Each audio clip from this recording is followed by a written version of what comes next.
नमस्कार, प्रणाम। सभी सहारा इन्वेस्टर्स का स्वागत करता हूं एक और नई वीडियो में आपके अपने यूट्यूब चैनल पर। जितने भी हमारे सहारा के जमाकर्ता बंधु हैं और कार्यकर्ता हैं, सभी लोग सहारा रिफंड पोर्टल पर अपना आवेदन कर चुके होंगे उम्मीद के साथ में।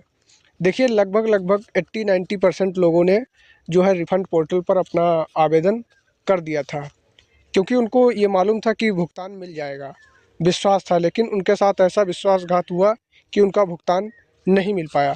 दोस्तों, जिन लोगों का भुगतान आप में से जिन लोगों का भी नहीं मिला हुआ है और आप लोग लगातार इंतज़ार में हैं, तो दोस्तों भुगतान की बात करें तो भुगतान अभी तक नहीं हो पा रहा है। पोर्टल के माध्यम से केवल नाम मात्र का भुगतान हो रहा है। इस वीडियो में जो हम चर्चा करने वाले हैं, ये हम चर्चा नहीं करने वाले हैं, एक दो जो है अधिवक्ता हैं और एक इन्वेस्टर है, उसके द्वारा जो बातचीत हो रही है पीआईएल संबंधी जो चर्चा हो रही है, उसकी वीडियो क्लिप इस वीडियो में हम दिखाने वाले हैं और उसको आपको देखना जो है बेहद ज़रूरी है। आप में से जिन लोगों का भी पैसा फंसा हुआ है, कृपया पूरी वीडियो को लास्ट तक देखिएगा, तभी आप लोगों के समझ में आएगा। अन्यथा आप लोग वीडियो आधी अधूरी देखते हैं, वीडियो समझ में नहीं आता है और नेगेटिव कमेंट्स करके चले जाते हैं। इसलिए आप लोग वीडियो को लास्ट तक देखिएगा। इसमें आप सभी को बताया जाएगा कि आपका पैसा कब तक मिलने के चांस है। आप लोग जानते हैं लोकसभा चुनाव नज़दीक है और आचार संहिता लगी हुई है, लेकिन इसके पश्चात जो चर्चाएँ चल रही हैं, उसकी पूरी प्रक्रिया इसमें बताई जाएगी। चैनल पर पहली बार विजिट किए हों तो प्लीज़ चैनल को सब्सक्राइब कर लें और बेल आइकन को प्रेस कर दें। हम सीधे यहीं से अपनी वीडियो को स्टार्ट करते हैं। दोस्तों, महंगा वकील कर न्याय ले नहीं सकता है। स्तर से लेकर न्यायालय के उच्च न्यायालय स्तरीय या सर्वोच्च न्यायालय स्तर पर हर जगह पर सरकार के द्वारा कहीं नालसा कहीं डालसा कहीं ढालसा कह करके अपना एक प्राधिकार का गठन किया गया है, जिसका काम ही है कि जो सक्षम नहीं है अधिवक्ता रखने में, अगर उनको मामला कोर्ट में ले जाना है तो वह वहाँ से अधिवक्ता ले सकते हैं। जो चाहते हैं कि हमें न्याय मिले और हम अधिवक्ता रखने में सक्षम नहीं है, तो उस प्राधिकार में आवेदन करें और आवेदन करके अधिवक्ता ले और उसके माध्यम से अपना मामला को जिस न्यायालय में वो जाना चाहता है उस न्यायालय में बात को रखें। जिस स्तर का न्यायालय है उस स्तर में इसकी व्यवस्था है। कुछ लोगों का कहना है कि जो मान लीजिए कि ये रीट पिटीशन किया गया है, रीट पिटीशन में जितने लोगों का नाम रहता है उन्हीं लोगों का उसका लाभ मिलता है, तो बाकी लोगों के क्या करना चाहिए? अगर सभी का हित को ध्यान में रखा जाए तो जनहित याचिका दाखिल करनी चाहिए। पीआईएल यानी पीआईएल करने से अन्य लोगों का भी हित हो सकता है। रीट उन्हीं लोगों से संबंधित होता है जो आवेदन किए हैं। पीआईएल में किसी संस्था के द्वारा जाना चाहिए या पर्सनल भी जाया जा सकता है? व्यक्ति भी जा सकता है, संस्था भी जा सकता है। बात यह है कि पीआईएल करने के लिए आपको सबसे पहले ये देखना होगा कि ये जिस बात के लिए आप पीआईएल कर रहे हैं वो जनता से जुड़ा हुआ मैटर है या नहीं। अगर जन समुदाय से जुड़ा हुआ है तभी आपका पीआईएल एक्सेप्ट किया जाएगा। अगर व्यक्तिगत मामला है तो वह पीआईएल का मामला नहीं हो। 60 करोड़ लोग सर इससे प्रभावित है और सब गरीब है, गुरबे लोग हैं। उसके लिए जागरूक एवं सक्षम लोगों को सामने आना चाहिए और जनहित याचिका का सहारा लेना चाहिए।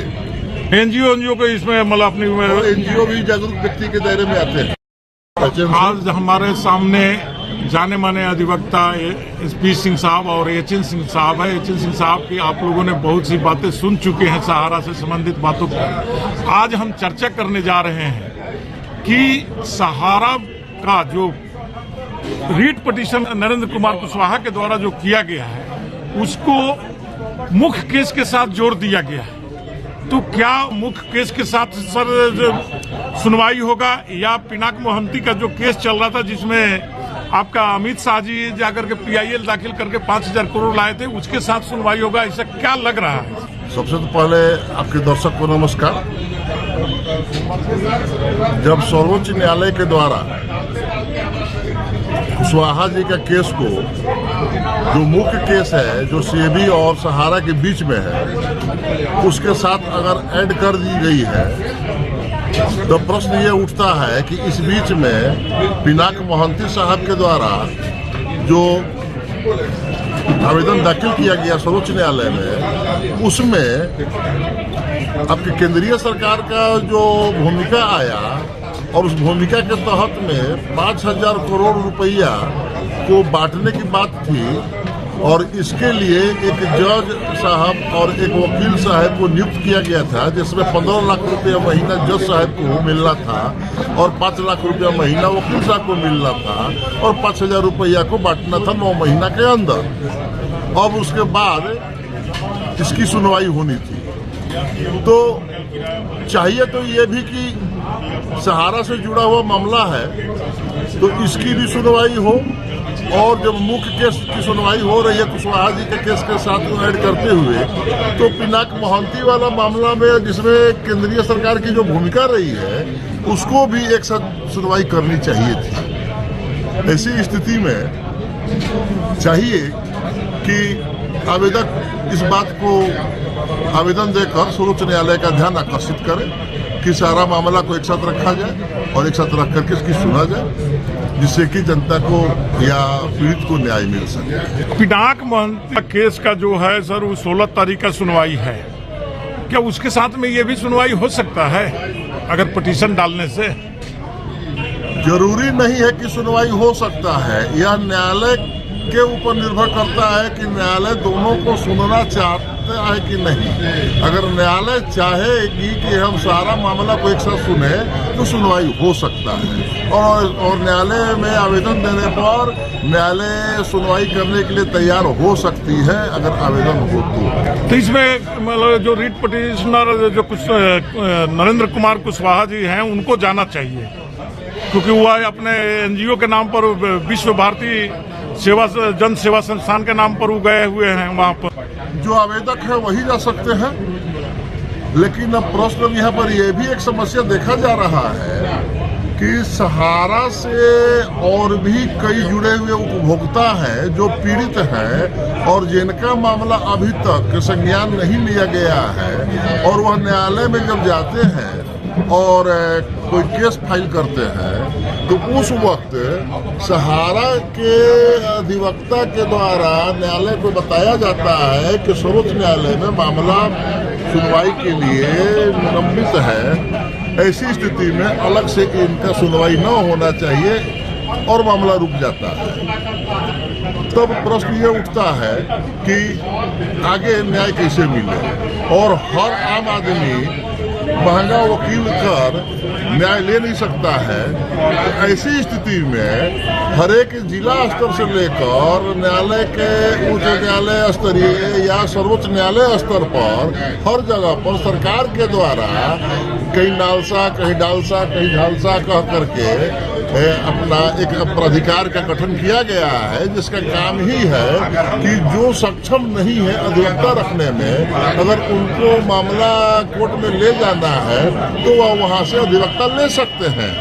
ऐसी स्थिति में उन लोगों को चाहिए जो चाहते हैं कि हमें न्याय मिले और हम अधिवक्ता रखने में सक्षम नहीं है तो उस प्राधिकार में आवेदन करें और आवेदन करके अधिवक्ता ले और उसके माध्यम से अपना मामला को जिस न्यायालय में वो जाना चाहता है उस न्यायालय में बात को रखें। क्या ऐसा प्रावधान है सर कि नालसा में आवेदन है, यदि कोई व्यक्ति गरीब आदमी जाता है और आवेदन देता है तो वे सुप्रीम कोर्ट में बात उठा सकता है?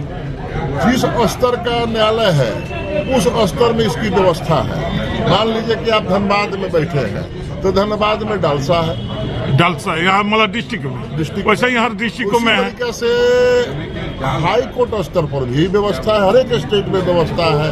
उसी तरह से सर्वोच्च न्यायालय में भी उस स्तर पर एक व्यवस्था है, उस व्यवस्था के तहत में ऐसा कार्य किया जा सकता है। अच्छा सर, एक बात और बताइए कि ये जो कुछ लोगों का कहना है कि जो मान लीजिए कि ये रीट पिटीशन किया गया है, रीट पिटीशन में जितने लोगों का नाम रहता है उन्हीं लोगों का उसका लाभ मिलता है, तो बाकी लोगों को क्या करना चाहिए? अगर सभी का हित को ध्यान में रखा जाए तो जनहित याचिका दाखिल करनी चाहिए। PIL यानी PIL करने से अन्य लोगों का भी हित हो सकता है। रीट उन्हीं लोगों से संबंधित होता है जो आवेदन किए हैं। तो मतलब PIL में किसी संस्था के द्वारा जाना चाहिए या पर्सनल भी जाया जा सकता है? व्यक्ति भी जा सकता है, संस्था भी जा सकता है। बात यह है कि PIL करने के लिए आपको सबसे पहले ये देखना होगा कि ये जिस बात के लिए आप PIL कर रहे हैं वो जनता से जुड़ा हुआ मैटर है या नहीं। अगर जन समुदाय से जुड़ा हुआ है तभी आपका PIL एक्सेप्ट किया जाएगा। अगर व्यक्तिगत मामला है तो PIL का मामला नहीं होगा। तो इसमें तो 60 करोड़ लोग सर इससे प्रभावित है। दोस्तों, आप लोगों ने इस छोटी सी वीडियो क्लिप को देख ही लिया होगा किस प्रकार से इन्वेस्टर और अधिवक्ता के बीच जो है वार्तालाप चल रहा है। तो जो आपने वीडियो देखा है उसकी राय कमेंट बॉक्स में ज़रूर लिखें कि आपको क्या इससे मोटिवेशन मिला, क्या समझ में आया है। हमने सोचा आज की इस वीडियो में आप सभी को दिखाना बेहद ज़रूरी है।